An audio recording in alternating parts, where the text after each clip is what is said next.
Je suis Alice Gavalet, je suis céramiste. Ça fait 25 ans que je fais de la céramique. J'ai fait un BTS céramique et après j'ai fait une formation de design industriel aux Arts décoratifs de Paris.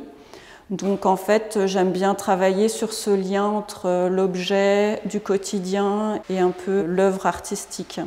Cette œuvre, c'est un grand vase qui fait partie d'une série de vases que j'ai fait en exagérant des formes du quotidien, des vases que je vois dans les livres ou qui nous entourent, en les transformant, en les agrandissant, en les rendant instables. Je travaille toujours à partir de dessins en fait. Donc par exemple pour celui-ci, c'est même pas un de mes dessins, c'est un dessin de ma fille que j'ai repris. D'un petit croquis, je réalise le dessin échelle 1 de la pièce que je veux réaliser.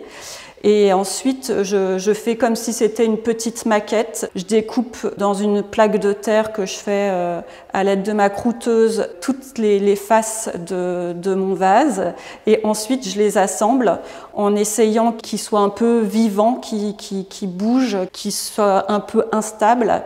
Ce que j'aime, c'est donner l'impression que la pièce a été faite très facilement, comme s'il avait été découpé au ciseau et après mis un coup de peinture dessus. Ce qui m'intéresse aussi, c'est la couleur et les motifs. Donc ça, dans mon travail de céramiste, j'y accorde beaucoup d'intérêt. En fait, je travaille sur les superpositions de couleurs. Je mets toujours des engobes sur ma terre crue que je cuis, première cuisson, et après je travaille avec des émaux que je passe plus ou moins bien pour qu'on puisse voir l'engobe qui est par-dessous pour qu'il y ait des transparences. J'aime que ça ressemble à de la peinture en fait. J'aime quand il y a des imperfections, quand il y a des coulures. Cette face-là, elle est toujours plus plate parce que quand je la construis à plat. Je monte les côtés comme une petite maquette.